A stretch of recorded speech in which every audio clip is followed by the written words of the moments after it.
It was brutal. We were in our quarterly business review. The audience was all our peers, the executives of our parent company, and Rick, the CEO, who was an aggressive and uncompromising executive. Each of us was presenting our business update, and these were high-stakes meetings. A poor presentation could be very costly, both personally and professionally. We literally spent weeks preparing for these quarterly reviews.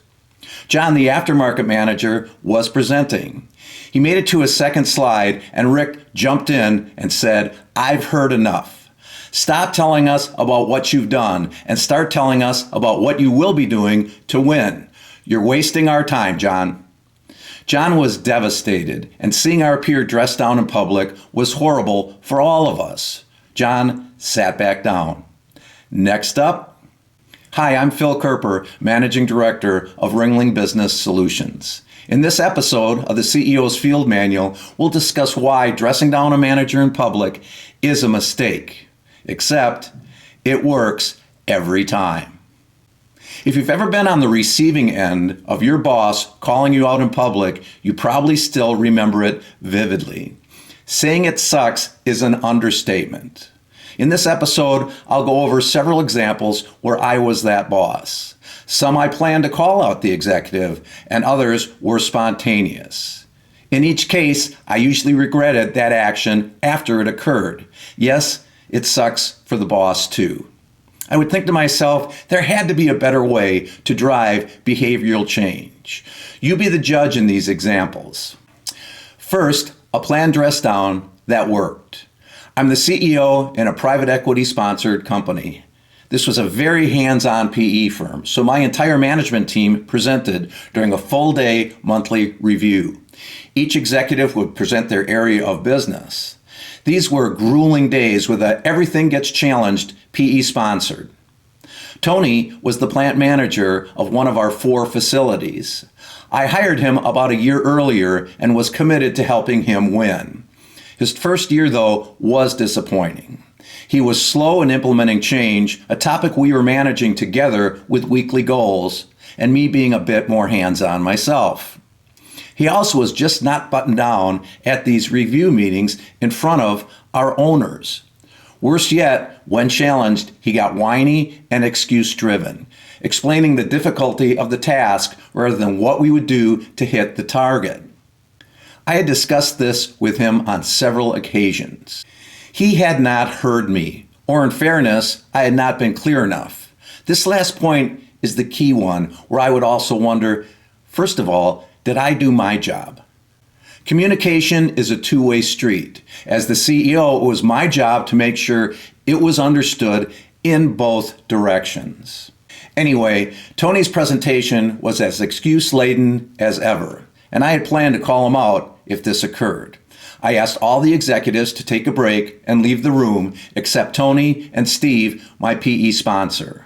I then purposely lost my temper a bit.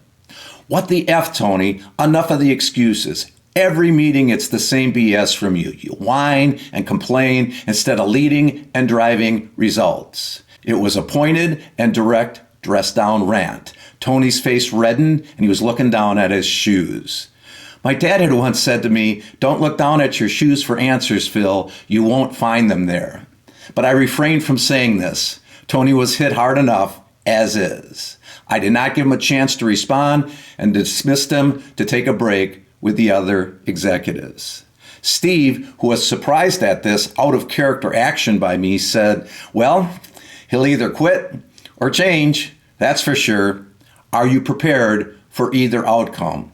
I said I was. Steve also asked me, why not just fire him? Good question, I said. I still think he has potential.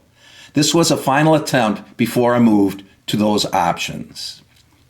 I debriefed Tony later. He said, "Phil, if you have a problem with me, please handle it between us and in private, not in public, especially not in front of Steve and his team." The debrief was probably the best coaching session Tony and I had had. Tony was emotional, but very open to solving the problem. I honestly felt bad and internally challenged myself if there's a better way. But Tony improved dramatically after the dressing down. He ended up not only surviving, but doing a much better job of driving strong results.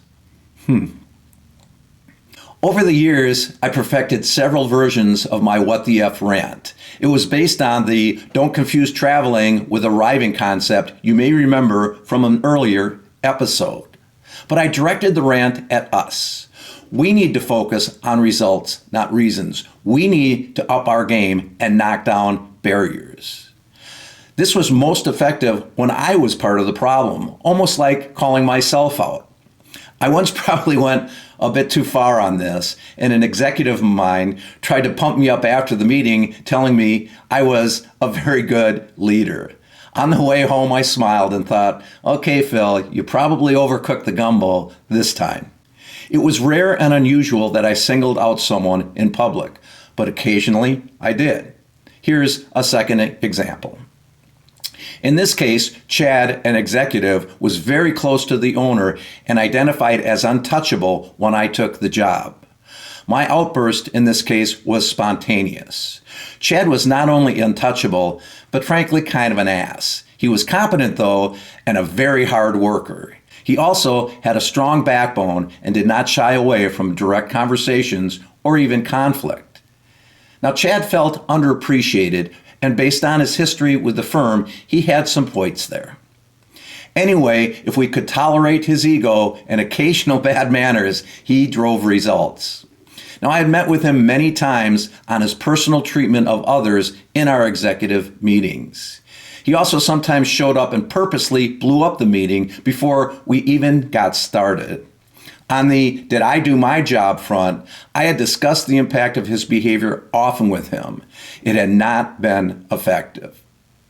This was a meeting with other executives on gaining value from customers who engaged with us on social media. Presenting was a young executive who was driving the project. She got started, and right out of the gate, Chad started throwing darts at the concept, the value of the data, and adding nothing but landmines to the conversation. I had had enough, and again, this one was spontaneous. I asked him, why attend these meetings if you only have negative crap to contribute? We're here to solve problems and support the team, not just toss grenades and demean those working on the challenges. He said nothing.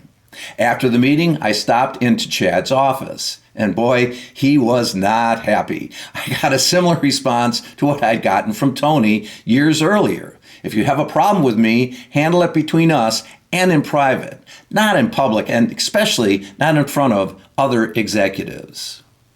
We then directly engaged in why I dressed him down in the first place. Now, I was transparent on my frustration of us discussing this on many occasions and not seeing improvement.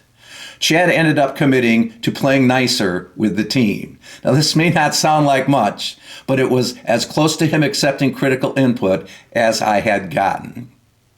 Chad's behavior changed dramatically after this. He was much more supportive of the team and never blew up a meeting again. Once again, a mistake, politically hazardous, but results to be sure. A final example is maybe the most interesting and also the most controversial. This was spontaneous, and I could argue it worked in the short term, but there were several long-term costs. Alex, my CFO, was underperforming. Unlike Chad, though, Alex was a super nice person and treated everyone with a ton of respect. He also was a strong mentor to many upcoming managers in the firm. I liked him a lot, but was getting more and more frustrated with his performance on achieving results. He was missing more deadlines as time went on. Given my fondness for him, I likely was not giving him the clear feedback I should have been. In this case, he showed up late and was unprepared for a key meeting with the executives. I was not pleased and just told him, just leave. Go back to work on your objectives. It was not a full what the F call out, but pretty tough and public. In our debrief, he revealed several personal problems he was having.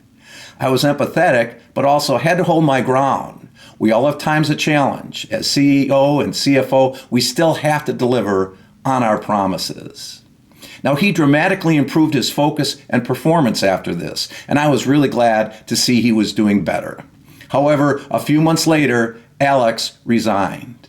I cannot connect the dots to the dress down, but it certainly was a factor.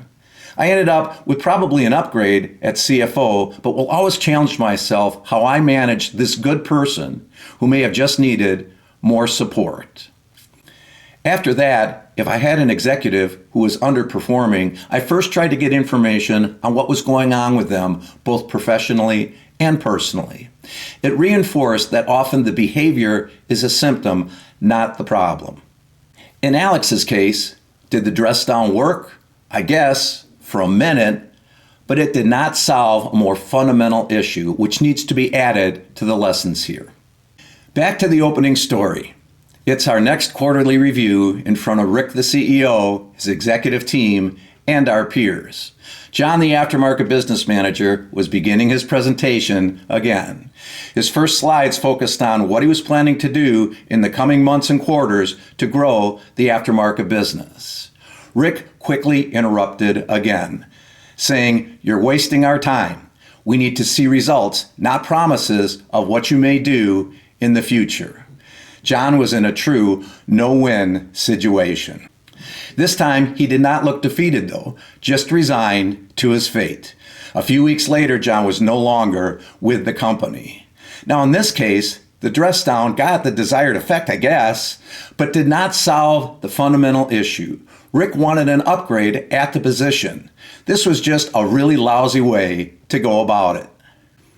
Maybe the best way to think about the dress down is it can be a tool, and like any tool, it can be used with skill or poorly. Used deliberately and followed by a genuine debrief, it can unlock change that maybe nothing else has reached. Used spontaneously or without the debrief, it risks damaging something you may not be able to repair. And used by someone with hidden motives like Rick, it's not leadership at all. Of all the tools in the toolkit, this is the one I use most sparingly and probably reflected on most often. Thanks for joining this episode of the CEO's Field Manual. In our next episode, we'll cover a UK business where I was sent to sell the company and instead ended up running it. We'll see you then.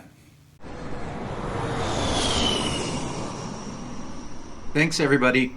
Please subscribe, and we'll see you at a future video.